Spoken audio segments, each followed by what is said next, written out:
Octubre de 1978. Una tormenta de arena revela una fisura oculta en la cueva 11 de Qumran. El arqueólogo que se arrastra hacia el interior jamás imaginó que encontraría el manuscrito más peligroso de la historia. Dentro de un cilindro de cobre sellado durante 2000 años, yace un documento que las autoridades religiosas decidieron clasificar. Su autor, Eleazar ben Shimón, maestro esenio, que fue testigo directo de algo que cambiaría para siempre nuestra comprensión de los años perdidos de Jesús. Yo, Eleazar, escribo esto en mi último aliento. Durante 3 años observé al joven nazareno aprender entre nosotros lo que ningún evangelio se atrevió a contar. Vi cómo el silencio lo transformó antes de que las palabras lo hicieran famoso. Vi el poder oculto que la historia decidió borrar. Este es el pergamino perdido. Estas son las enseñanzas prohibidas. Lo que escucharás nunca debió salir de las cuevas de Qumran. Pero el silencio ya no puede ser silenciado. Capítulo 1. El joven que llegó del norte. Yo, Eleazar ben Shimón, guardián de los secretos de Qumran, doy testimonio de lo que mis ojos vieron cuando el joven nazareno llegó a nosotros en el 18º año de su vida. Era el mes de Nisán, cuando las caravanas traen a los peregrinos desde el norte, pero este muchacho no venía en caravana. Caminaba solo por el sendero polvoriento que serpentea desde Jericó, llevando apenas una túnica descolorida y un cayado de madera de olivo. Sus ojos me inquietaron desde el primer momento. No eran los ojos hambriosos de poder que traían los escribas de Jerusalén, ni los ojos calculadores de los comerciantes que buscaban nuestros ungüentos sagrados. Eran ojos que habían visto algo que yo aún no comprendía. Ojos que guardaban silencio antes de aprender a guardarlo. Cuando se detuvo ante las puertas de nuestra comunidad, no habló. Se limitó a inclinar la cabeza y esperar. Esta fue su primera enseñanza para nosotros, aunque él aún no lo sabía. El silencio como forma de pedir permiso, el silencio como reverencia, el silencio como humildad que abre todas las puertas que la arrogancia cierra. Nuestro maestro superior, Yohanan el Purificador, salió a recibirlo. Durante largos momentos se miraron sin palabras. El viento del desierto movía sus túnicas como si fuera el aliento de Dios susurrando secretos entre ellos. Finalmente, Yohanan asintió. El joven había pasado la primera prueba sin saberlo. Había esperado en silencio hasta ser invitado a hablar. Solo entonces el muchacho abrió sus labios y dijo: «He venido a aprender el camino de los hijos de la luz. Mi madre me habló de ustedes, como aquellos que conocen los misterios ocultos de la Escritura». Su voz era clara pero suave, como el agua que corre sobre piedras pulidas. No había urgencia en sus palabras, no había ansiedad. Ya entonces portaba esa paz extraña que después reconocería como el fruto del silencio interior. Yohanan le respondió con una pregunta que hacía a todos los aspirantes: ¿estás dispuesto a morir antes de vivir? El joven no respondió inmediatamente. Cerró los ojos, respiró profundo, y en ese momento supe que era diferente. Los demás aspirantes respondían rápido, con fervor juvenil, prometiendo cualquier cosa por ser admitidos. Él se tomó el tiempo de pesar la pregunta en su alma. Cuando abrió los ojos, sonrió con una sonrisa que jamás olvidaré. «Maestro, creo que ya he empezado a morir. Por eso he venido aquí, para aprender a hacerlo completamente». En esas palabras había una madurez que no correspondía a sus 18 años, como si llevara dentro la sabiduría de muchas vidas. Así comenzó su tiempo entre nosotros. Le asignamos la celda número 7, la misma donde años antes había vivido Juan, aquel que después sería conocido como el Bautizador. Le dimos la túnica blanca de los novicios y le explicamos nuestras reglas. levantarse antes del alba, trabajar en silencio, comer en silencio, orar en silencio. Para muchos, estas reglas eran una carga. Para él fueron como agua para un sediento. La primera noche lo vi sentado en el umbral de su celda, mirando las estrellas con esa misma paz extraña. No meditaba como nosotros le habíamos enseñado, con posturas y respiraciones específicas. Simplemente estaba completamente presente, como si el silencio fuera su estado natural y las palabras una interrupción.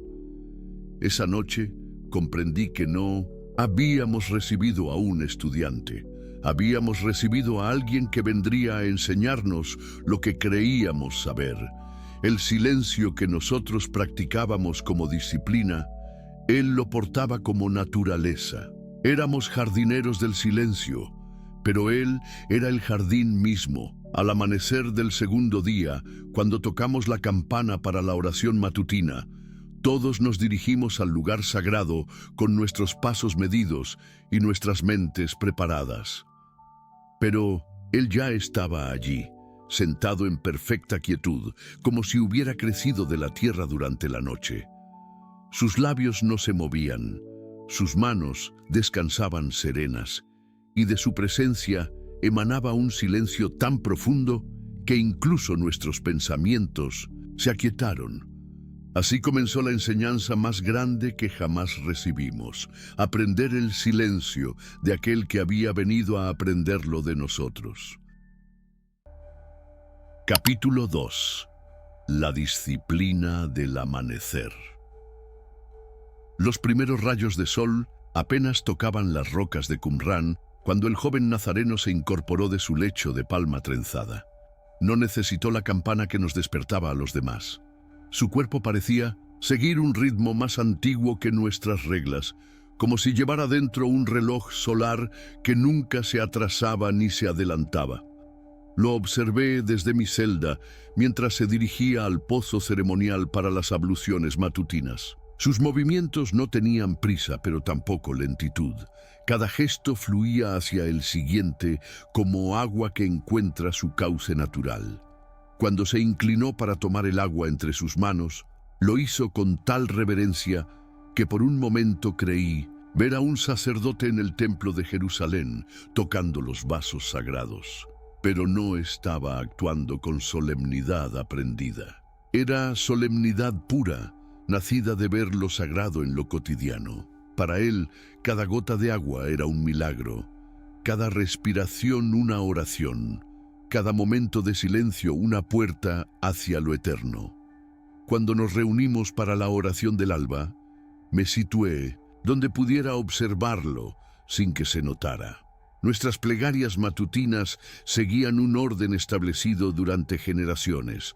Primero los salmos de alabanza, después las súplicas por purificación, finalmente los ruegos por sabiduría. Cada hermano recitaba en voz baja, creando ese murmullo sagrado que se elevaba hacia el cielo como incienso de palabras. Pero él no murmuró. Sus labios permanecieron cerrados, mientras su rostro reflejaba una paz que yo había tardado 20 años en alcanzar a ratos. Sus ojos, cerrados suavemente, no mostraban el esfuerzo de quien lucha por concentrarse. Había en ellos la serenidad de quien ya está donde busca llegar. Después de la oración vino el trabajo. A los novicios les asignábamos las tareas más simples: barrer los patios, acarrear agua, limpiar los utensilios de cocina. Esperaba ver en él lo que veía en todos, esa resistencia sutil del ego que considera tales labores indignas de quien aspira a conocimientos elevados. Cuán equivocado estaba. Cuando le entregué la escoba de ramas de tamarisco, la tomó entre sus manos como si fuera un cetro real. No era humildad fingida ni resignación forzada. Era el asombro genuino de quien descubre que hasta barrer puede ser una forma de orar. Lo vi trabajar durante horas en el patio principal, moviendo la escoba con la misma gracia con que los levitas agitaban los incensarios. Cada movimiento era medido, consciente, completo. No barría para terminar pronto, ni para cumplir una obligación. Barría como quien pinta una obra maestra invisible, donde cada trazo importa. A la hora del almuerzo, cuando nos sentamos en silencio alrededor de las mesas de piedra, observé cómo comía. Partía el pan con las mismas manos que habían sostenido la escoba, pero ahora cada gesto era una ceremonia. Masticaba lentamente, no por seguir nuestras reglas sobre la digestión sagrada, sino porque parecía saborear no solo el alimento, sino el milagro mismo de estar vivo para recibirlo. El hermano Natanael, sentado frente a él, me miró con ojos interrogantes. Llevaba 15 años comiendo en silencio junto a novicios y jamás había visto a alguien transformar una simple comida en algo tan luminoso. No había otra palabra para describirlo. El joven irradiaba una luz que no podíamos ver, pero sí sentir. Por la tarde, durante las horas de estudio de las Escrituras, presencié algo que me perturbó profundamente. Le entregamos los rollos de los profetas para que copiara los versículos asignados. Era un trabajo mecánico que todos odiábamos. Repetir una y otra vez las mismas palabras hasta que la mano sangrara y los ojos lloraran. Pero cuando él tomó la caña entre sus dedos y la sumergió en la tinta negra, algo extraordinario sucedió. No copiaba las palabras como nosotros, letra tras letra, versículo tras versículo. Parecía conversar con ellas. Cada trazo de su escritura era una respuesta a algo que solo él escuchaba en el texto antiguo. Lo vi detenerse en medio de un versículo de Isaías: en el desierto preparad el camino del Señor. Sus ojos se llenaron de lágrimas que no eran de dolor, sino de reconocimiento, como si esas palabras escritas siglos atrás hubieran estado esperando este momento, estas manos, este corazón, para cobrar vida verdadera. Al caer la tarde, cuando tocamos la campana del silencio total, esa hora sagrada antes del sueño, donde ni siquiera podíamos susurrar, me dirigí a mi celda perturbado por lo que había visto. ¿Quién era este joven que transformaba nuestras disciplinas más duras en danzas de alegría? ¿Cómo podía alguien encontrar tanta paz en rutinas que a nosotros nos costaban años de esfuerzo? Esa noche, desde mi ventana, lo vi una vez más, sentado bajo las estrellas, pero esta vez no estaba solo. Los gatos salvajes del desierto, esos animales que huían de todo contacto humano, se habían acercado a él. Dormitaban en círculo alrededor de su figura, como si su silencio fuera más cálido que cualquier fuego.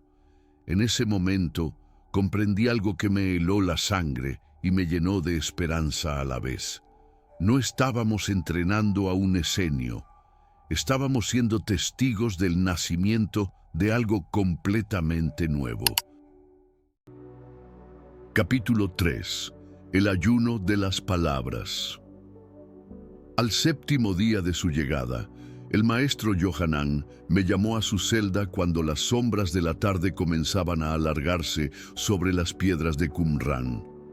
Su rostro mostraba esa expresión que conocía bien, la de quien ha recibido una revelación que aún no comprende completamente. Eleazar me dijo sin preámbulos: este joven debe enfrentar la prueba del silencio absoluto.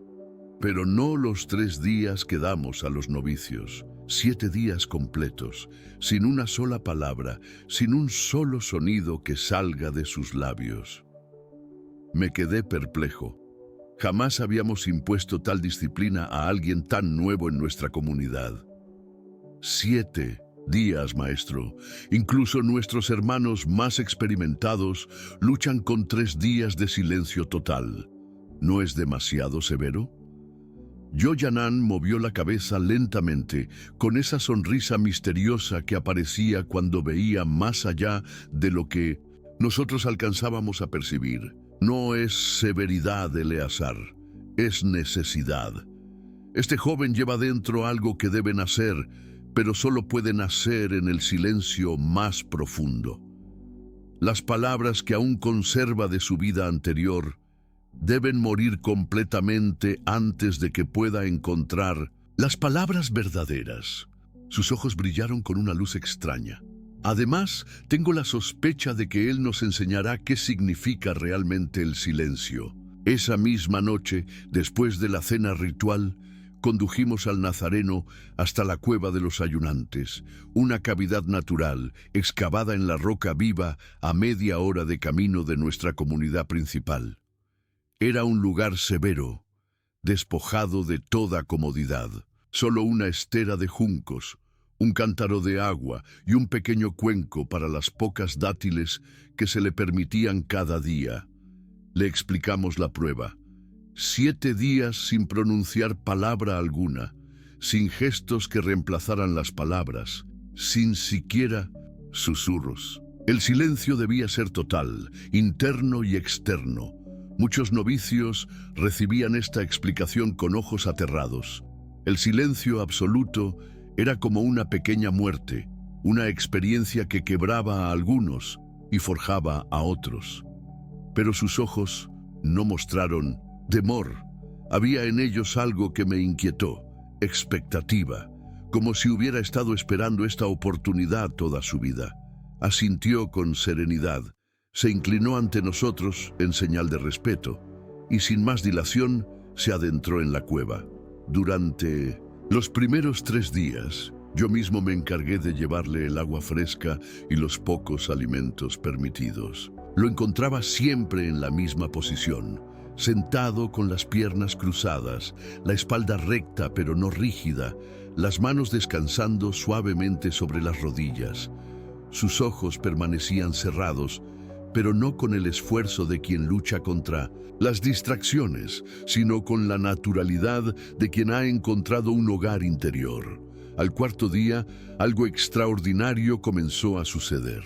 La cueva, que habitualmente se llenaba de los sonidos típicos de alguien en retiro, los suspiros, los movimientos inquietos, los pequeños ruidos involuntarios, se volvió completamente silenciosa. No era solo que él no hiciera ruido, era como si el silencio mismo hubiera cobrado vida y habitara aquel lugar. Los animales del desierto comenzaron a acercarse. Primero fueron las lagartijas, que correteaban sin miedo cerca de su figura inmóvil. Después llegaron los pájaros, que parecían haber olvidado su instintivo temor a los humanos. Al 5.º día vi algo que jamás olvidaré. Una serpiente del desierto, de esas que huyen al menor movimiento, se había enroscado pacíficamente junto a su pie derecho, como si hubiera encontrado el lugar más seguro del mundo. Pero lo más perturbador era lo que sucedía conmigo cada vez que me acercaba a la cueva. A medida que subía por el sendero rocoso, cargando el agua y los dátiles, sentía como si entrara en una atmósfera diferente. El aire mismo parecía más denso, más cargado de una presencia que no podía nombrar. Mis pensamientos, habitualmente agitados por las preocupaciones de la comunidad, se aquietaban sin esfuerzo. Al 6.º día, cuando llegué con la provisión matutina, me detuve en el umbral de la cueva sobrecogido por lo que presencié. El joven seguía en la misma posición, pero había algo diferente en él. Su rostro, siempre sereno, ahora irradiaba una paz tan profunda que dolía mirarla. Era como contemplar el sol directamente, hermoso y cegador a la vez, pero lo que más me impactó fue darme cuenta de que yo mismo había dejado de hacer ruido. Sin proponérmelo, había comenzado a caminar más suavemente, a respirar más pausadamente, a mover los objetos con mayor cuidado. Su silencio estaba contagiándome, transformándome, enseñándome sin palabras lo que significaba la verdadera quietud. El 7.º día llegó con una tormenta de arena que azotó todo el desierto. Los vientos aullaban como demonios enfurecidos y las partículas de arena se colaban por cada rendija. Era el tipo de tormenta que volvía locos a los ermitaños solitarios, que quebraba la concentración de los más experimentados meditadores. Cuando finalmente pude llegar hasta la cueva, esperaba encontrar al joven perturbado, quizás quebrado por la experiencia. En cambio, lo que vi me dejó sin aliento. Estaba exactamente en la misma posición, completamente inmóvil, pero su rostro mostraba una sonrisa casi imperceptible. Era la sonrisa de quien ha encontrado algo tan valioso que todas las tormentas del mundo no pueden arrebatárselo. La arena había entrado en la cueva y lo había cubierto parcialmente, pero él no se había movido ni un milímetro. Era como si hubiera echado raíces en la roca, como si hubiera encontrado un centro tan profundo que ni siquiera las fuerzas de la naturaleza podían alterarlo. Cuando el sol del séptimo día comenzó a declinar, llegó el momento de terminar la prueba. Me acerqué con reverencia, casi temiendo interrumpir algo sagrado. Toqué suavemente su hombro y susurré: «Ha terminado, hermano. Puedes hablar». Él abrió los ojos lentamente, como quien despierta de un sueño hermoso que no quiere abandonar.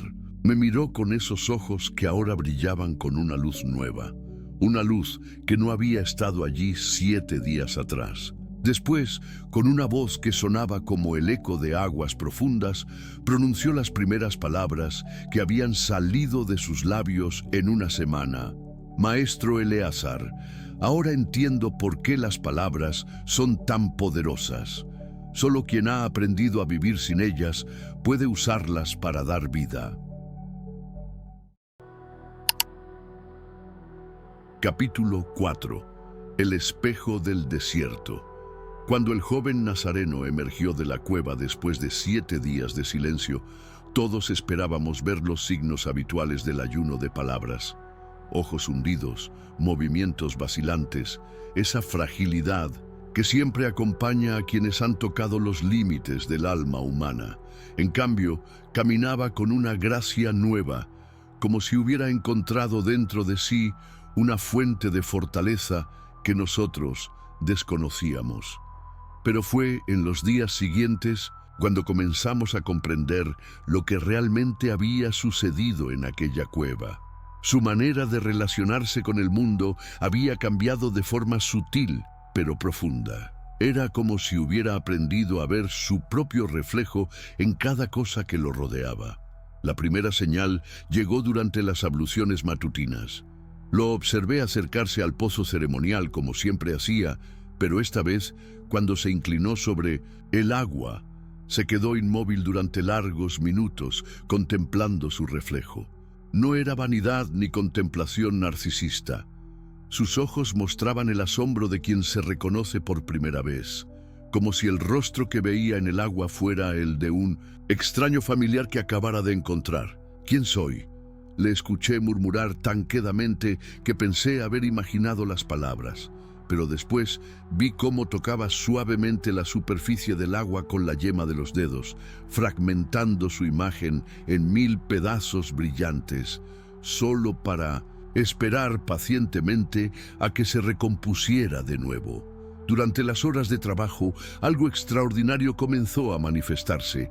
Le habíamos asignado la tarea de pulir los espejos de metal que usábamos en nuestros rituales de purificación. Era un trabajo tedioso que requería horas de frotar y bruñir hasta lograr una superficie perfectamente lisa.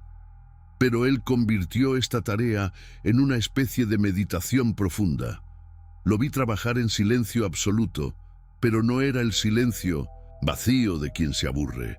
Era el silencio fértil de quien ha descubierto algo maravilloso. Cada movimiento de sus manos sobre el metal era como una caricia, como si estuviera despertando algo dormido dentro de cada superficie opaca. Pero lo más perturbador era verlo contemplar su propio rostro reflejado en cada espejo que pulía. No se miraba con la satisfacción del trabajo bien hecho, sino con una curiosidad infinita, como si cada reflejo le revelara una faceta nueva de sí mismo que hasta entonces había permanecido oculta. Un día, el hermano Simón se acercó para inspeccionar su trabajo y quedó perplejo. Los espejos que había pulido el nazareno no solo brillaban más que nunca, parecían tener una profundidad que desafiaba toda explicación. Cuando uno se miraba en ellos, no solo veía su rostro físico, sino algo más, algo que tocaba regiones del alma que habitualmente permanecían en sombras. ¿Cómo logras que los espejos reflejen de esta manera?, le preguntó Simón con genuina curiosidad. El joven levantó los ojos del metal que estaba puliendo y sonrió con esa sonrisa que ya comenzaba a ser su marca distintiva, llena de paz, pero también de un misterio insondable. «Hermano Simón», respondió con voz suave, «los espejos no reflejan lo que somos, sino lo que estamos dispuestos a ver de nosotros mismos. Cuando uno se mira sin miedo, sin juicios, sin el deseo de ver algo distinto a lo que es, entonces el espejo puede mostrar la verdad completa». Esas palabras resonaron en mi mente durante días. ¿Qué había visto él en su propio reflejo durante aquellos 7 días de silencio? ¿Qué verdades había enfrentado en la soledad de la cueva que ahora lo capacitaban para pulir no solo espejos, sino almas? La respuesta llegó una tarde, cuando lo encontré sentado junto al manantial que alimentaba nuestros baños rituales. El sol del atardecer convertía la superficie del agua en un espejo dorado, y él contemplaba su reflejo con esa misma fascinación que había mostrado con los espejos de metal. «Eleazar», me dijo sin levantar la vista del agua, «durante los 7 días de silencio descubrí algo terrible y hermoso a la vez». Su voz tenía un matiz que no había escuchado antes, como si hablara desde una profundidad nueva. «Descubrí que llevamos dentro no uno, sino 1000 reflejos diferentes. Está el que mostramos al mundo, el que creemos ser, el que tememos ser, el que anhelamos ser, todos conviviendo en el mismo corazón». Se detuvo, como si las palabras fueran insuficientes y para contener lo que había experimentado. Después continuó: «Pero hay un reflejo más profundo, uno que solo puede verse en el silencio absoluto. Es el reflejo de lo que realmente somos, sin máscaras, sin pretensiones, sin miedos. Y ese reflejo es hermoso más allá de toda imaginación». Sus ojos se llenaron de lágrimas que no eran de dolor, sino de una alegría tan intensa que dolía presenciarla. «El desierto es el espejo más honesto que existe, Eleazar. No te miente, no te halaga, no te oculta nada. Te muestra exactamente lo que eres, y si tienes el valor de mirarte sin apartar la vista, puedes llegar a amarte con el mismo amor con el que fuiste creado». En ese momento comprendí que habíamos sido testigos de algo más que una transformación personal. Habíamos visto el nacimiento de alguien capaz de ser espejo para otros, alguien que podría ayudar a las almas perdidas a encontrar su propio reflejo verdadero en el silencio. Capítulo 5. La palabra que nace del silencio. Fue en el mes de Elul cuando presencié el milagro que cambiaría para siempre mi comprensión del poder oculto en las palabras. El joven nazareno llevaba ya 2 meses entre nosotros, y aunque había demostrado ser excepcional en todas las disciplinas del silencio, aún no habíamos escuchado de sus labios enseñanza alguna dirigida a otros. Esa mañana llegó a nuestra comunidad un mercader de Damasco, un hombre curtido por los caminos que traía noticias del mundo exterior, pero algo en su rostro nos alarmó desde el momento en que cruzó nuestras puertas. Sus ojos mostraban esa mirada vacía de quien ha perdido la esperanza. Esa expresión que habíamos visto antes en aquellos cuyas almas habían sido heridas más allá de cualquier curación humana.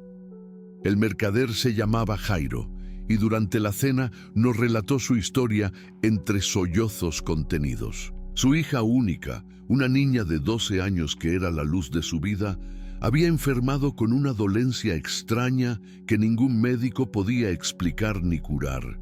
No comía, no hablaba, apenas respiraba. Los mejores sanadores de Damasco habían declarado que solo un milagro podría salvarla. «He venido hasta aquí», nos dijo con voz quebrada, «porque he oído hablar de la sabiduría de los hijos de la luz. Si existe alguna oración, algún ritual, algún conocimiento oculto que pueda devolverme a mi hija, daré todo lo que poseo por conocerlo». Nuestro maestro Yohanan respondió con la compasión habitual. Le ofrecimos hospedaje, alimento y las oraciones de toda nuestra comunidad. Pero yo podía ver en los ojos del mercader que las palabras de consuelo, por sinceras que fueran, no tocaban la herida profunda de su alma. Era un dolor demasiado grande para ser sanado con fórmulas tradicionales. Fue entonces cuando el nazareno hizo algo que jamás olvidaré. Se levantó de su lugar en silencio, caminó hasta donde estaba sentado Jairo y sin decir palabra se arrodilló frente a él. Durante largos minutos simplemente lo miró a los ojos. No era una mirada de lástima ni de juicio, era la mirada de quien ve directamente dentro del alma de otro ser humano. Las lágrimas comenzaron a brotar de los ojos del mercader. No eran las lágrimas amargas del dolor que había derramado al contarnos su historia, sino lágrimas diferentes, como si algo dentro de él se estuviera purificando. El silencio en el comedor se volvió tan profundo que podíamos escuchar el latido de nuestros propios corazones. Después de lo que parecieron horas, pero fueron apenas minutos, el joven nazareno habló, pero su voz había cambiado. Ya no era la voz suave del novicio que habíamos conocido. Era una voz que parecía venir de las profundidades de la tierra y de las alturas del cielo, a la vez, cargada de una autoridad que no provenía de este mundo. «Jairo de Damasco», dijo, y cada sílaba resonó como una campana de oro. «Tu hija no está enferma de cuerpo, está enferma de silencio. Ha visto cosas que una niña no debería ver, ha escuchado palabras que una inocente no debería escuchar. Su alma se ha refugiado en el silencio para protegerse, pero es un silencio que mata en lugar de sanar». El mercader lo miraba con ojos muy abiertos, como si estuviera viendo a través de él hacia un misterio que no comprendía pero reconocía como verdadero. «¿Qué puedo hacer?», susurró. «Daría mi vida por la suya».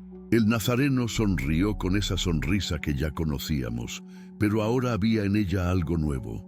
La certeza de quien posee un conocimiento que puede transformar la realidad. «No necesitas dar tu vida, Jairo, necesitas darle tu silencio. Ve junto a ella y siéntate en completo silencio, sin intentar que hable, sin intentar que coma, sin intentar que mejore. Solo permanece en silencio total junto a su lecho». «Pero, ¿por cuánto tiempo?», preguntó el mercader, confundido por la simplicidad de la instrucción.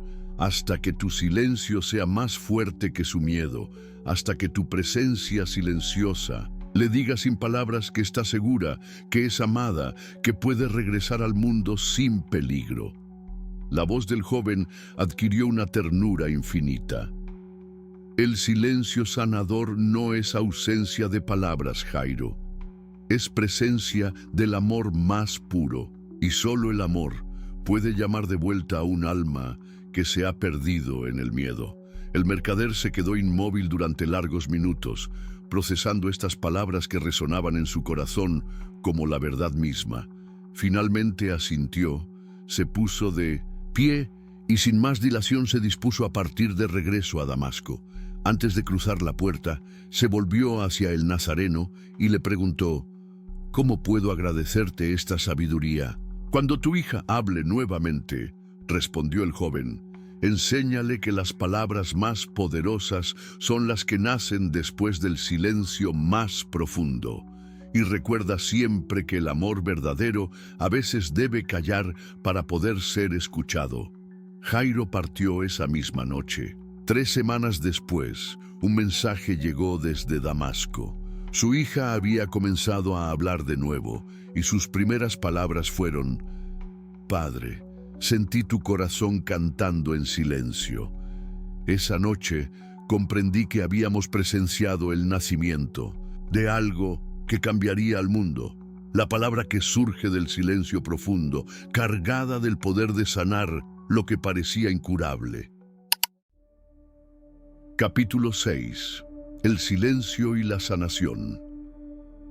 Después del milagro con la hija del mercader Jairo, algo cambió en la forma como los hermanos de Qumrán miraban al joven nazareno. Ya no era simplemente otro novicio excepcional en las disciplinas del silencio.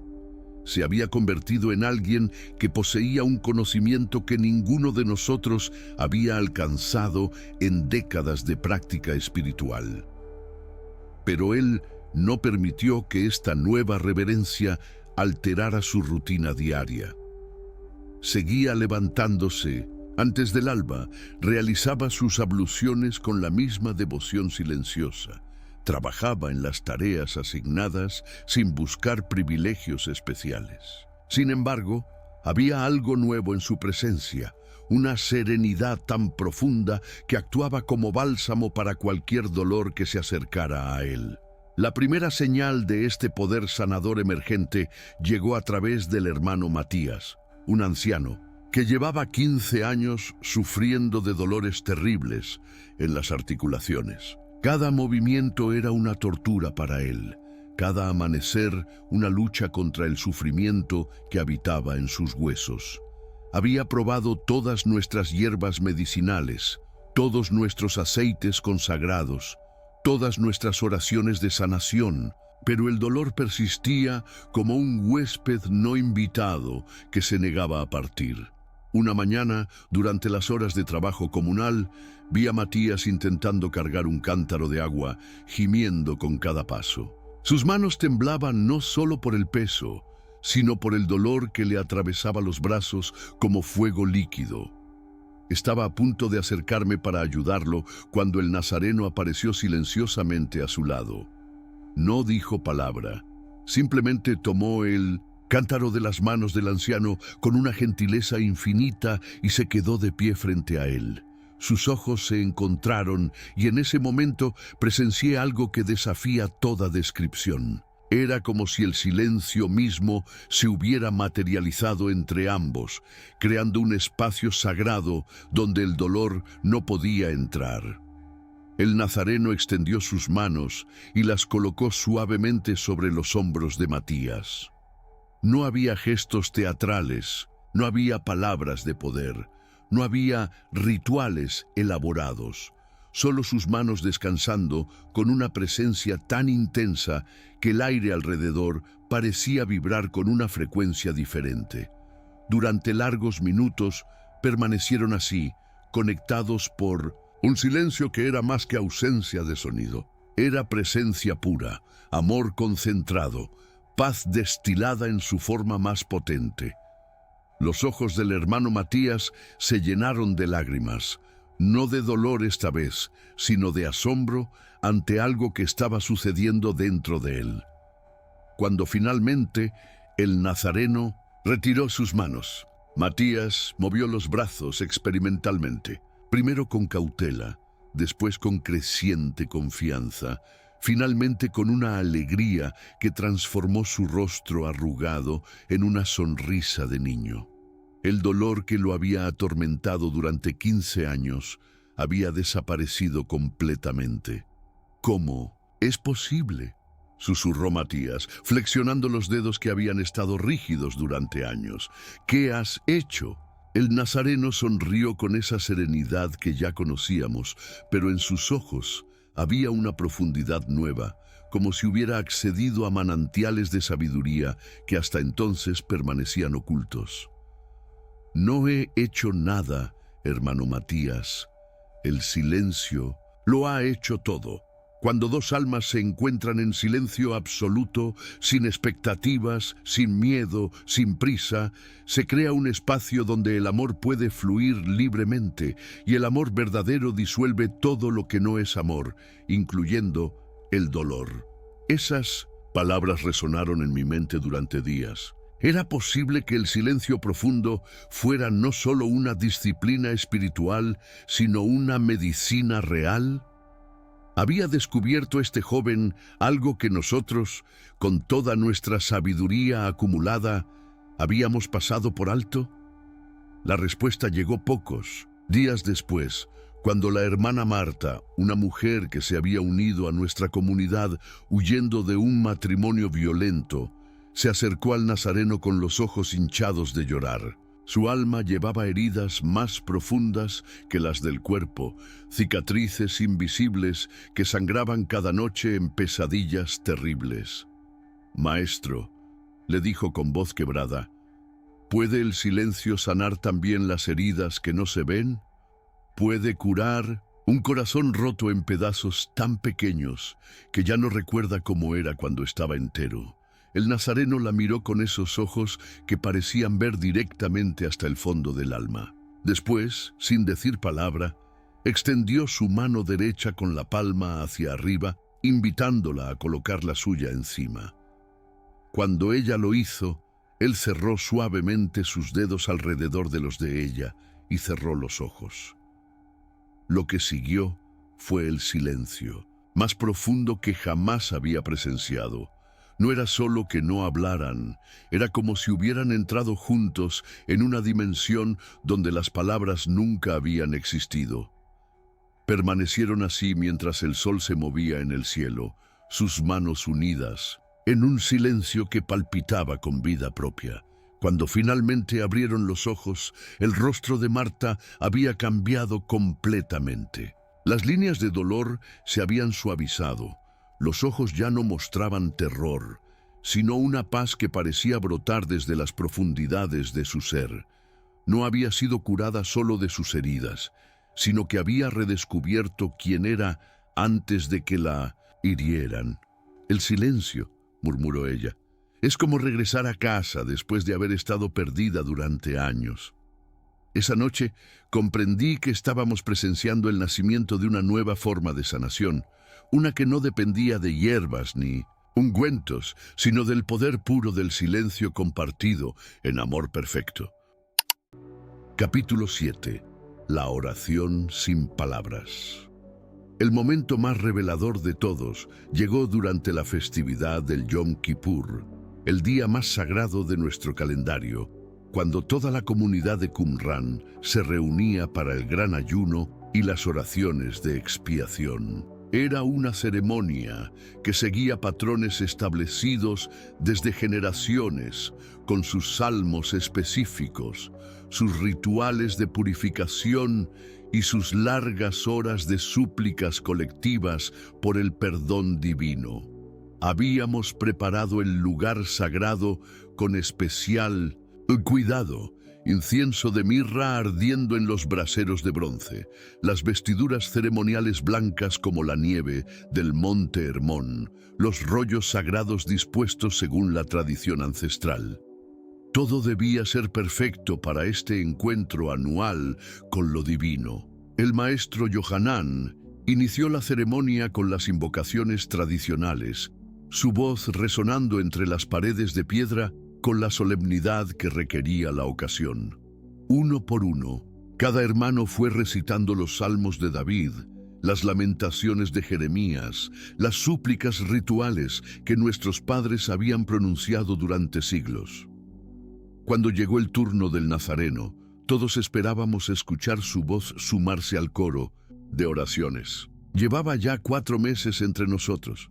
Había demostrado conocer las Escrituras mejor que hermanos con décadas de estudio. Su pronunciación del hebreo sagrado era impecable. Pero lo que sucedió desafió todas nuestras expectativas.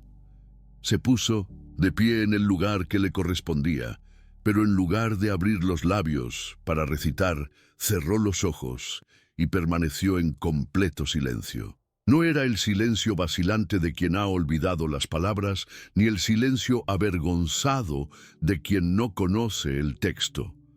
Era el silencio pleno de quien ha encontrado algo más profundo que cualquier palabra jamás escrita. Al principio, algunos hermanos intercambiaron miradas de confusión. ¿Se había olvidado de su parte en la ceremonia? ¿Estaba experimentando algún tipo de éxtasis místico que lo había dejado mudo? Pero a medida que los minutos pasaban, algo extraordinario comenzó a suceder en el ambiente. El silencio del Nazareno no era pasivo, era activo, vivo, cargado de una intensidad que todos podíamos sentir. Era como si sus oraciones sin palabras fueran más audibles que nuestros salmos cantados, como si su comunicación silenciosa con lo divino fuera más directa que nuestras súplicas elaboradas. Poco a poco, nuestras propias voces comenzaron a aquietarse, no por decisión consciente, sino porque el silencio del joven ejercía una atracción magnética sobre nuestras almas. Era imposible seguir recitando fórmulas cuando se podía sentir tan claramente la presencia de una oración auténtica aconteciendo en silencio. Cuando el último hermano dejó de recitar y el lugar sagrado quedó sumido en un silencio total, algo milagroso se manifestó. Era como si el aire mismo se hubiera vuelto denso de presencia divina. No necesitábamos palabras para saber que nuestras oraciones habían sido escuchadas. No necesitábamos rituales para sentir que habíamos sido perdonados. El Nazareno permaneció así durante lo que pareció una eternidad, pero que en realidad fueron apenas unos minutos. Su rostro irradiaba una paz tan profunda que dolía mirarla directamente. Era el rostro de alguien que estaba conversando íntimamente con lo sagrado, no como súbdito ante un rey lejano, sino como hijo ante un padre amoroso. Cuando finalmente abrió los ojos, nos miró a todos con una sonrisa que contenía toda la ternura del mundo. Entonces habló, y sus palabras fueron como miel derramada sobre heridas que ni siquiera sabíamos que teníamos. Hermanos, durante años he escuchado las oraciones más hermosas, las súplicas más elocuentes, los salmos más perfectamente entonados. Pero esta noche he aprendido algo que quiero compartir con ustedes. Su voz era suave, pero llevaba una autoridad que no provenía de este mundo. Las palabras más hermosas que podemos dirigir al Altísimo no son las que salen de nuestros labios, sino las que nacen directamente de nuestro corazón, sin pasar por la mente. Cuando oramos en silencio no hay filtros, no hay traducciones, no hay malentendidos. Es el alma hablando directamente con el alma del universo. Hizo una pausa, como si estuviera buscando las palabras humanas apropiadas para expresar una experiencia que las trascendía. En el silencio no necesitamos pedir perdón porque ya nos sabemos perdonados. No necesitamos suplicar amor porque ya nos sentimos amados. No necesitamos rogar por paz porque ya la estamos experimentando. El anciano maestro Yohanan, que había dirigido estas ceremonias durante 30 años, se acercó al Nazareno con ojos húmedos de emoción. «Hijo mío», le dijo con voz temblorosa, «¿cómo has aprendido en meses lo que a nosotros nos ha tomado décadas apenas vislumbrar?» El joven sonrió con esa humildad que ya conocíamos, pero ahora había en ella algo nuevo. La confianza serena de quien ha tocado la fuente misma de toda sabiduría. «Maestro Yohanan, no he aprendido nada nuevo, simplemente he recordado lo que siempre supe, pero había olvidado. Que la oración más perfecta es el silencio perfecto, porque en él no somos nosotros quienes hablamos, sino Dios quien se habla, asimismo a través de nosotros». Esa noche, el Yom Kippur se transformó de una ceremonia de súplica en una celebración de comunión. Habíamos descubierto que la oración más poderosa no requiere palabras, solo requiere un corazón dispuesto a permanecer en silencio hasta que lo divino pueda hablar sin interferencias. Capítulo 8. Los 40 días. Al final del invierno de su primer año entre nosotros, el nazareno se acercó al maestro Yohanan con una petición que ningún novicio había hecho jamás en la historia de Qumran. Pedía permiso para retirarse al desierto profundo durante 40 días y 40 noches, completamente solo, sin alimento, sin agua más que la que pudiera encontrar, sin contacto alguno con la comunidad. Maestro, le dijo con esa serenidad que ya conocíamos, pero que ahora tenía matices de una determinación férrea. Algo está naciendo dentro de mí que necesita el silencio absoluto del desierto para completar su formación. He aprendido todo lo que puedo aprender en comunidad. Ahora necesito enfrentar lo que solo puede enfrentarse en soledad total. Yohanan lo miró largamente, leyendo en sus ojos profundidades que incluso a él le costaba sondear. 40 días de ayuno en el desierto era una prueba que podía quebrar la mente más fuerte o matar el cuerpo más preparado. Incluso nuestros hermanos más experimentados rara vez se aventuraban más allá de 7 días de retiro extremo. «Hijo mío», le respondió finalmente, «lo que pides es casi imposible de sobrevivir. El desierto durante 40 días puede transformarte o destruirte. ¿Estás seguro de que es necesario?». Sus ojos mostraban la preocupación genuina de un padre por su hijo más prometedor. El nazareno sonrió con esa paz inquebrantable que había desarrollado durante su tiempo con nosotros. «Maestro, he visto en mis sueños el lugar donde debo ir. Es una cueva en lo más profundo del desierto de Judá, donde solo el silencio y yo podremos completar lo que comenzamos aquí. No temo a la muerte porque he aprendido que solo muriendo completamente a lo que creíamos ser, podemos nacer a lo que realmente somos». 3 días después, lo vimos partir al amanecer, llevando únicamente su túnica, un cayado y un pequeño odre de cuero para emergencias. Su figura se perdió rápidamente entre las rocas doradas del desierto, caminando hacia el corazón mismo de la vastedad más despiadada de la tierra. Durante los primeros días, algunos hermanos subían a las alturas de Qumran para intentar divisar alguna señal de él en el horizonte infinito. Pero el desierto había cerrado sus brazos alrededor del nazareno como un amante celoso, ocultándolo completamente de nuestros ojos. Los días se convirtieron en semanas. Las semanas se alargaron hacia el mes. Comenzamos a temer que nuestro hermano más querido hubiera pagado con su vida esta sed insaciable de silencio absoluto. Algunos murmuraban que habíamos sido imprudentes al permitir semejante locura. Otros mantenían una fe ciega en que alguien capaz de sanar con su sola presencia sería capaz también de sobrevivir donde otros perecían.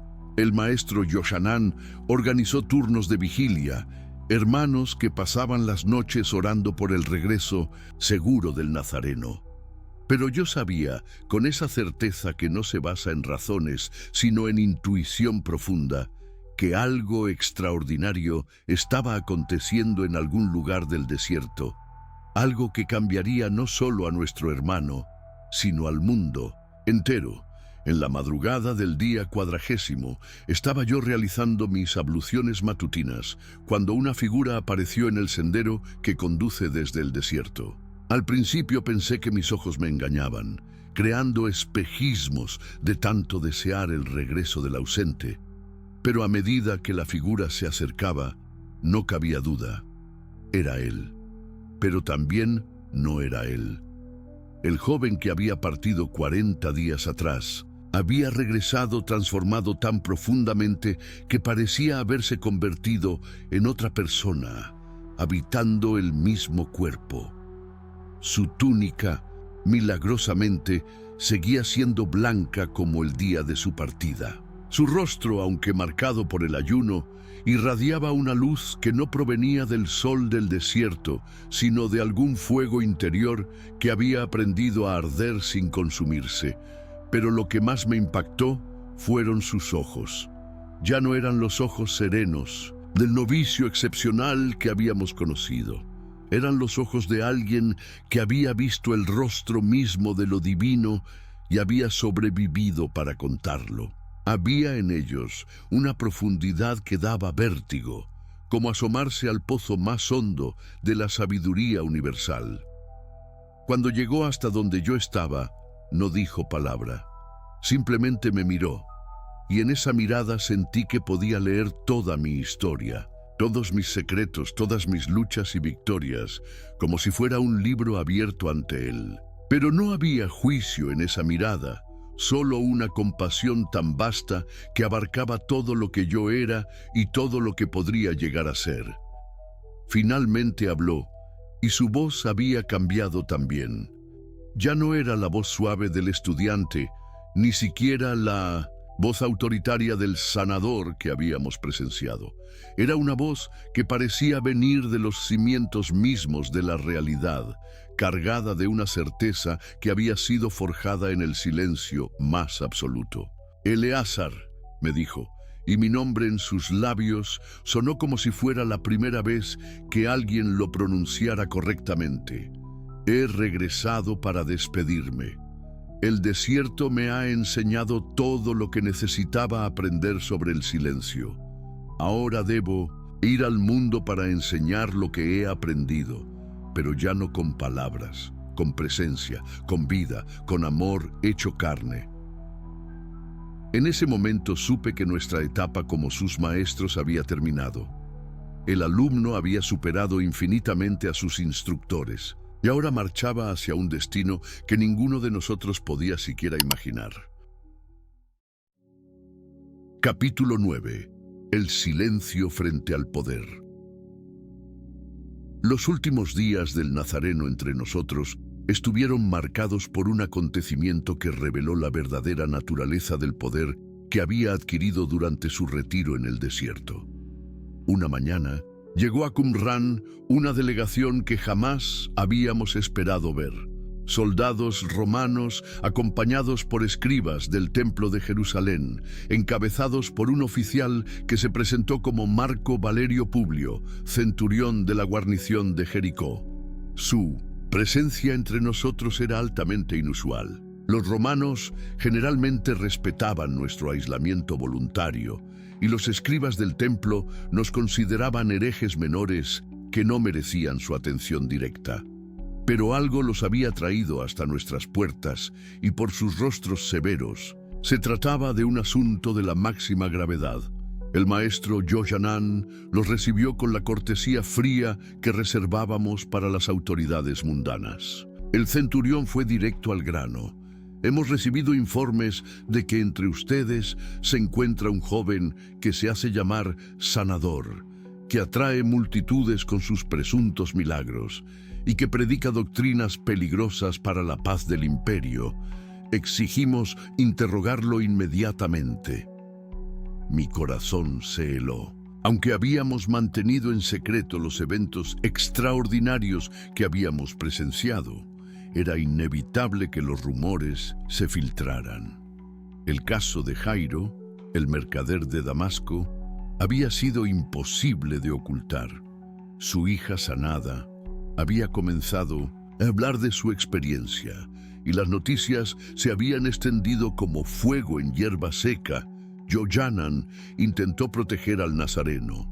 Señor centurión, aquí no hay más que estudiantes de las Escrituras y ancianos dedicados a la oración.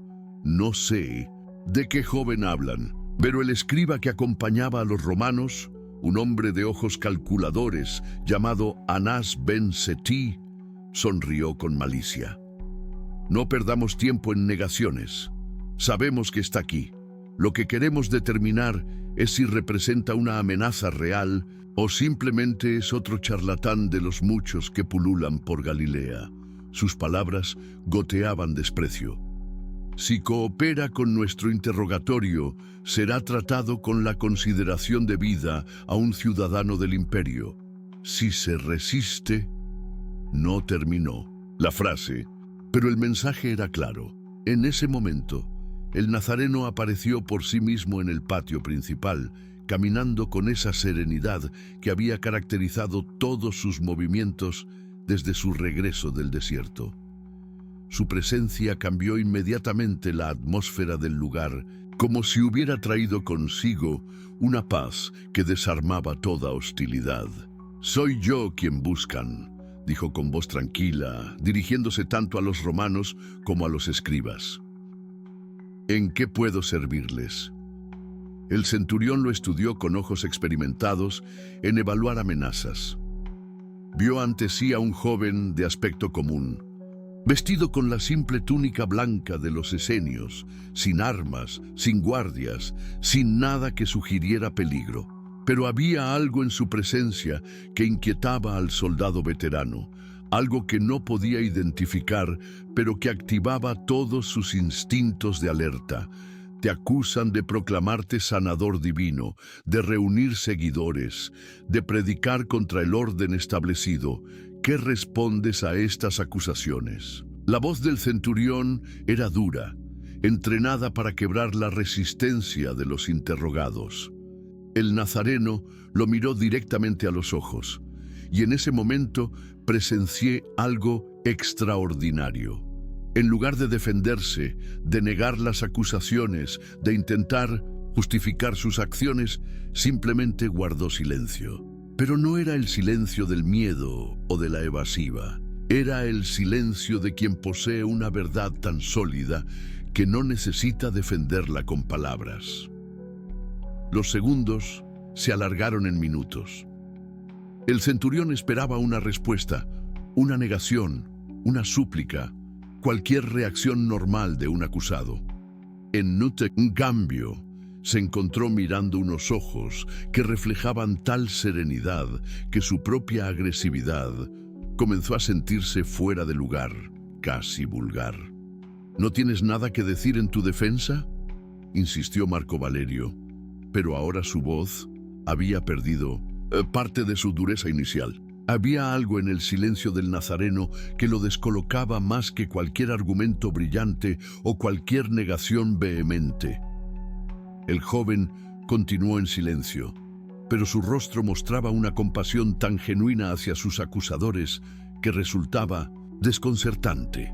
Era como si estuviera viendo no a enemigos que amenazaban su libertad, sino a hermanos perdidos que necesitaban ayuda para encontrar su camino. El escriba Anás, impacientándose con lo que consideraba una táctica dilatoria, se acercó agresivamente. «Tu silencio es una admisión de culpabilidad. Responde a las autoridades legítimas del templo y del imperio». Su voz se quebró en el eco de su propia furia. Fue entonces cuando el nazareno habló finalmente, pero no para defenderse. Con una voz que era más suave que el susurro del viento, pero que llegó claramente a todos los presentes, dijo: «El silencio no es ausencia de respuesta, es la respuesta más completa. En él pueden escuchar lo que sus propios corazones les dicen sobre la verdad». Estas palabras, pronunciadas sin una pizca de desafío o arrogancia, tuvieron un efecto devastador en los interrogadores. El centurión, acostumbrado a que los acusados lo temieran o lo adularan, se encontró mirando a alguien que no hacía ninguna de las dos cosas. Simplemente lo veía con una comprensión tan profunda que le resultaba incómoda. El escriba, por su parte, sintió que sus preguntas agresivas se desintegraban ante una presencia que no respondía con la misma moneda, que no entraba en el juego del poder y la dominación. Era como intentar luchar contra el agua, imposible de agarrar, imposible de herir, imposible de vencer. Después de un silencio que pareció eterno, el centurión hizo algo inesperado. Se dirigió al nazareno con un respeto que no había mostrado al llegar. «Joven, He interrogado a cientos de hombres en mis años de servicio. He visto cobardes suplicar, valientes desafiar, culpables mentir, pero nunca había visto a alguien enfrentar el poder con tal silencio. Hizo una pausa, como si luchara con pensamientos que no esperaba tener. No veo en ti amenaza alguna para Roma. Tu arma, si es que tienes alguna, es una que no puedo confiscar ni neutralizar. Puedes partir en paz. El escriba protestó violentamente, pero el centurión había tomado su decisión. Mientras la delegación se alejaba, vi que Marco Valerio se volvía una vez más para mirar al Nazareno, con una expresión que no pude descifrar completamente, pero que se parecía peligrosamente al respeto. Esa tarde, el Nazareno me buscó en mi celda. Eleazar, me dijo, has visto hoy el poder del silencio frente a la autoridad mundana. Recuérdalo, el silencio verdadero no se defiende porque no hay nada que defender. Solo es, y en su ser radica toda su fuerza. Capítulo 10. El silencio compartido. En los días finales de su estancia entre nosotros, el Nazareno hizo algo que reveló la profundidad de su transformación y la magnitud del regalo que estaba por hacer al mundo. Convocó a toda la comunidad de Qumran para lo que él llamó la comunión del silencio perfecto, una experiencia que ninguno de nosotros había vivido jamás y que cambiaría para siempre nuestra comprensión de lo que significaba estar verdaderamente unidos. Era la hora del crepúsculo cuando nos reunimos en el anfiteatro natural que formaban las rocas al oeste de nuestra comunidad.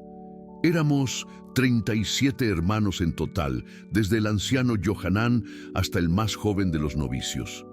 El Nazareno se situó no en el centro como hubiera hecho un maestro tradicional, sino formando parte del círculo como uno más entre nosotros. Hermanos míos, comenzó con esa voz que había aprendido a modular en las profundidades del desierto. Durante estos meses he aprendido de ustedes todo lo que un corazón humano puede enseñar sobre el silencio. Pero hay algo más que he descubierto en mi retiro, algo que solo puede experimentarse cuando múltiples almas se unen en silencio perfecto.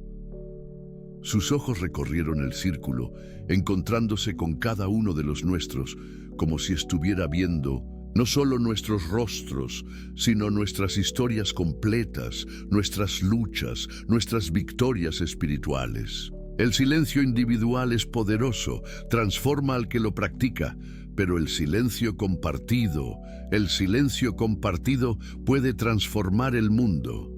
Nos invitó a cerrar los ojos y simplemente ser, sin forzar ningún estado especial, sin buscar visiones ni revelaciones, solo permitiendo que nuestras almas se aquietaran naturalmente.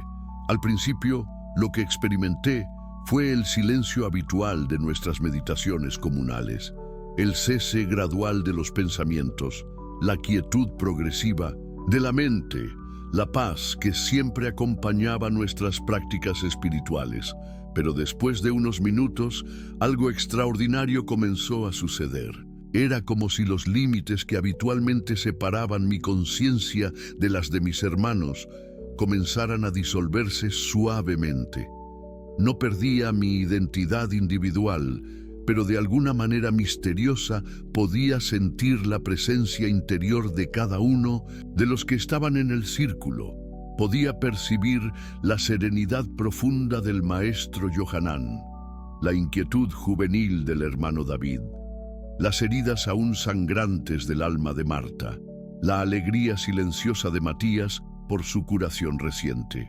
Era como si todos nos hubiéramos convertido en instrumentos de una sola orquesta silenciosa, cada uno manteniendo su nota única, pero creando juntos una sinfonía de paz que trascendía cualquier experiencia individual. El Nazareno, sin abrir los ojos, comenzó a hablar desde esa dimensión compartida donde todos nos encontrábamos. Su voz no venía solo de su garganta, sino que parecía brotar del centro mismo de nuestra unión colectiva. Esto es lo que puede suceder cuando los seres humanos dejan de defenderse unos de otros y simplemente son juntos en perfecta aceptación. En el mundo exterior, continuó, los hombres luchan por tener razón, por ser escuchados, por imponer sus verdades.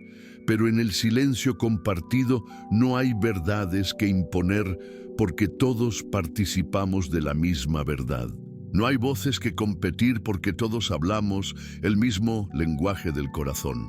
Permanecimos así mientras las estrellas aparecían una por una en el cielo del desierto. No había prisa por terminar esta experiencia, no había incomodidad por la prolongada quietud. Era como si hubiéramos encontrado nuestro estado natural, el hogar espiritual para el cual habíamos sido creados. Cuando finalmente abrimos los ojos, algo había cambiado entre nosotros. Las miradas que intercambiamos ya no eran las de hermanos en una comunidad religiosa, sino las de almas que se habían reconocido mutuamente en su esencia más profunda. Habíamos experimentado lo que significaba ser verdaderamente uno sin dejar de ser únicos. El hermano Samuel, habitualmente reacio a las demostraciones emocionales, tenía lágrimas corriendo por sus mejillas. Nunca pensé, murmuró, que fuera posible sentirse tan completo y tan conectado al mismo tiempo. El nazareno sonrió con esa sonrisa que se había vuelto su marca distintiva, pero ahora había en ella algo nuevo. La satisfacción profunda de quien ha logrado transmitir un regalo invaluable. Esto que hemos experimentado esta noche, hermanos, es apenas un atisbo de lo que puede llegar a ser la humanidad cuando aprenda a vivir desde el silencio interior. He visto en visiones, continuó, multitudes reunidas, no para escuchar sermones, ni para recibir enseñanzas, sino simplemente para ser juntas, en silencio perfecto. He visto pueblos enteros encontrando la paz, no a través de leyes o gobiernos, sino a través del silencio compartido que disuelve todas las diferencias artificiales. Sus ojos brillaron con una luz que parecía venir de un futuro distante, pero real. Algún día, cuando la humanidad esté lista, los templos no serán lugares donde se pronuncian oraciones elaboradas, sino espacios donde las almas se reúnen para recordar quiénes son realmente en el silencio más profundo. Esa noche, cada uno de nosotros se retiró a su celda, llevando dentro la certeza de haber participado en algo que cambiaría el curso de la historia espiritual humana. Habíamos experimentado no solo la comunión con lo divino, sino la comunión entre los seres humanos en su nivel más elevado. Al día siguiente, el nazareno anunció que había llegado el momento de partir. Capítulo 11. El espejo del alma en el silencio. En la madrugada de lo que sería su último día completo entre nosotros, el nazareno me despertó suavemente tocando mi hombro. Sus ojos tenían esa luminosidad especial que había aprendido a reconocer como señal de que algo importante estaba por suceder. Eleazar, me susurró, hay algo que debo mostrarte antes de partir. Es el regalo más profundo que el silencio me ha dado, y quiero que tú lo recibas también, para que puedas transmitirlo a las generaciones futuras. Lo seguí en silencio a través de los corredores, aún sumidos en la oscuridad preamanecer, hasta llegar a la cueva pequeña, donde guardábamos nuestros espejos ceremoniales. Era un lugar que habíamos visitado innumerables veces para los rituales de purificación, pero esa madrugada algo era diferente. El aire mismo parecía cargado de una presencia sagrada que hacía que cada paso fuera una oración. Me pidió que me sentara frente al espejo de bronce más grande, el mismo que él había pulido durante sus primeros meses entre nosotros. Después se colocó detrás de mí, poniendo suavemente sus manos sobre mis hombros.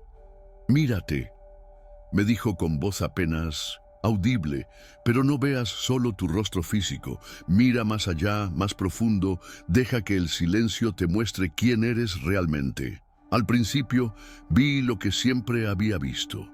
Mi rostro curtido por años de desierto, mis ojos cansados por décadas de estudio, mis cabellos grises testimonio del tiempo que había dedicado a buscar la sabiduría.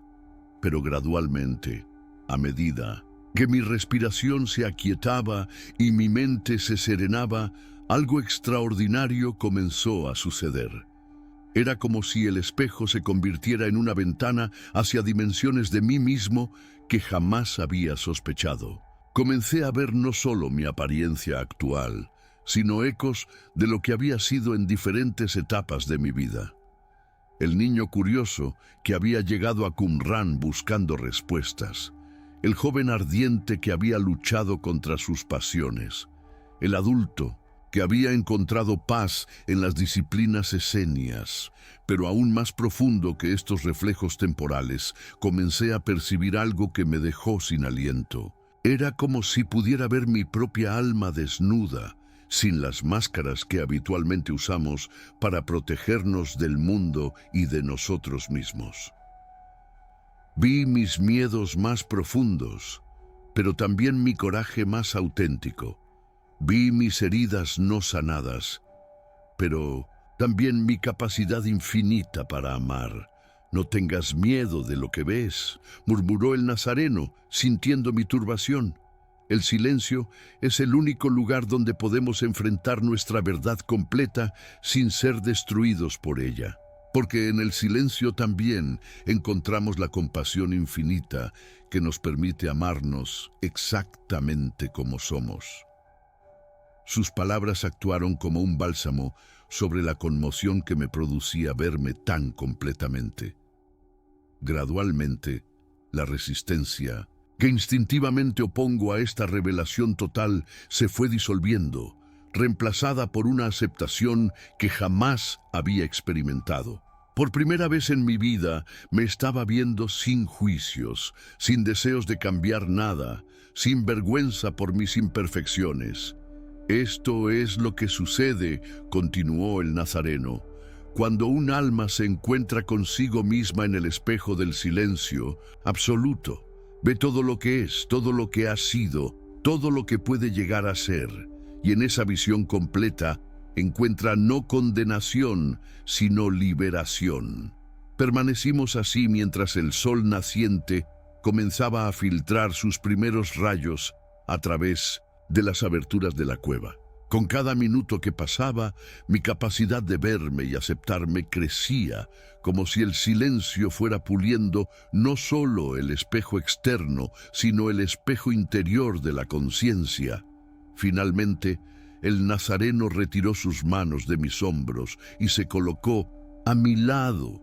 «Ahora mírame», me pidió, «pero con la misma mirada sin juicios con que acabas de mirarte a ti mismo». Cuando dirigí hacia él esa mirada purificada por el silencio, vi algo que me cambió para siempre. No vi solo al joven nazareno que había llegado a nosotros un año atrás buscando aprender el camino de los hijos de la luz. Vi un ser que había logrado esa integración perfecta entre humanidad y divinidad que todos buscábamos, pero que ninguno había alcanzado. En sus ojos pude leer la historia completa de su transformación. El niño que había crecido sabiendo que era diferente, el adolescente que había luchado por comprender su propósito, el joven que había venido a nosotros para prepararse para algo que ni él mismo comprendía completamente entonces.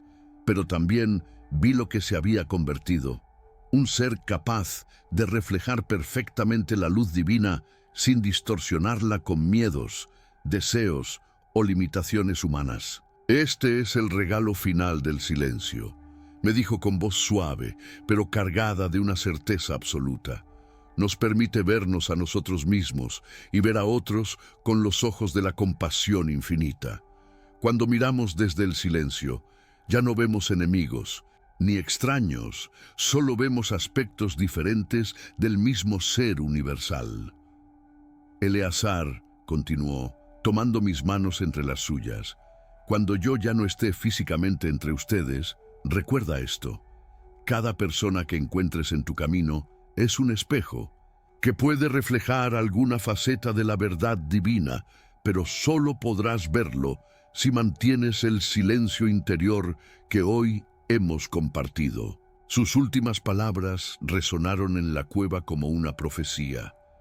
El día vendrá en que la humanidad entera se mirará en el espejo del silencio y se reconocerá como una sola familia, hijos del mismo Padre, manifestaciones diferentes de la misma, luz eterna.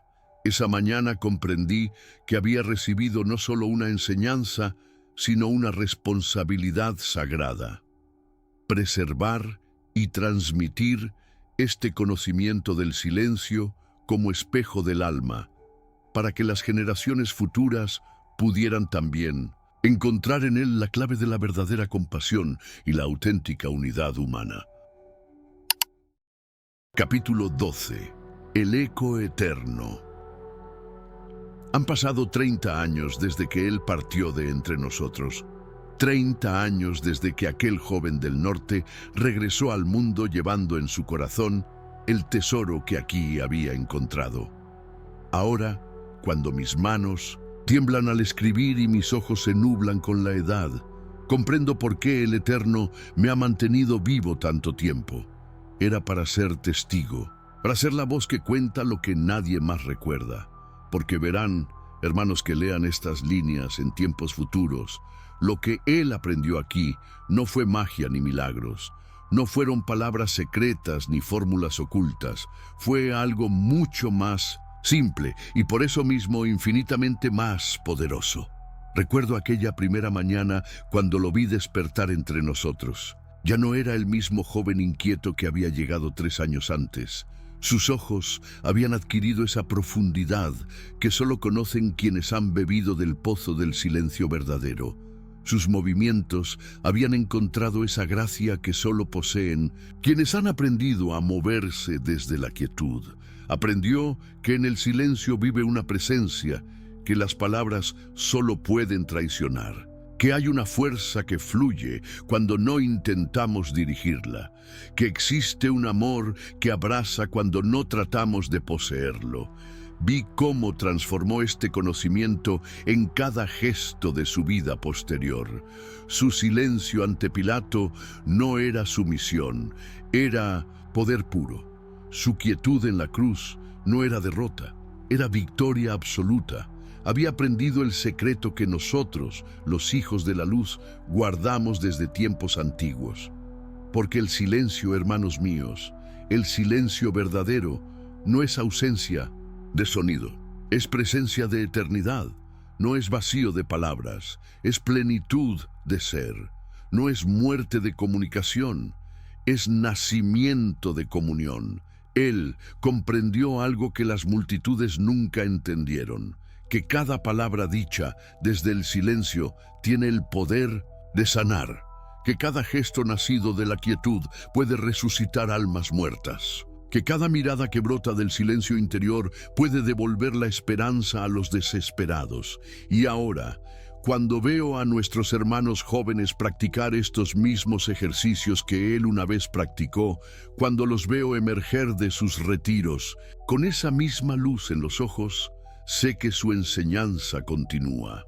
No en templos de piedra, sino en templos de carne. No en libros de palabras, sino en libros de silencio. Cada amanecer que pasa en este desierto sagrado, siento su presencia más viva que nunca. No como fantasma del pasado, sino como semilla eterna que sigue germinando en cada corazón que se atreve a callar para escuchar. He visto emperadores y sumos sacerdotes pasar por estas tierras, llevándose pergaminos y tesoros, creyendo que en ellos residía nuestro poder. ¡Qué ciegos estaban! El verdadero tesoro nunca estuvo en nuestros escritos, estaba en los espacios entre las palabras. en las pausas entre las oraciones, en la eternidad que se esconde entre un pensamiento y otro. Hermanos del futuro, ustedes que encontrarán este pergamino cuando nosotros seamos polvo, sepan esto. Lo que él aprendió en estos años silenciosos sigue vivo. Cada vez que alguien elige el silencio sobre el ruido, honra su memoria. Cada vez que alguien encuentra paz en la quietud, continúa su obra. No necesitan venir a Qumran, no necesitan unírsenos en el desierto, porque el desierto verdadero está dentro de ustedes. Y allí, en ese espacio sagrado que ningún poder puede tocar, su enseñanza espera ser redescubierta. ¿Buscan milagros? El mayor milagro es un corazón que ha aprendido a estar en paz consigo mismo. ¿Buscan resurrecciones? La mayor resurrección es un alma que ha muerto al ruido y ha nacido al silencio. Buscan el reino de los cielos. Está en el espacio entre sus pensamientos, en el momento entre sus respiraciones, en la eternidad entre sus palabras. Esto es lo que él aprendió aquí, esto es lo que llevó al mundo, y esto es lo que sigue enseñando a todo aquel que tiene oídos para oír el silencio y ojos para ver la invisible luz que habita en la quietud. Mi pluma se detiene ahora, no porque no tenga más que decir, sino porque las palabras más importantes nunca se escriben, se viven, se respiran, se silencian. Lo que él aprendió en el silencio sigue resonando en el silencio de cada corazón que busca. Y resonará hasta que el último ser humano descubra la verdad que nosotros guardamos, que el hogar que todos buscan no está en ningún lugar del mundo exterior. Está en la paz que habita en el centro mismo de su ser, esperando ser reconocida, esperando ser vivida, esperando ser silencio.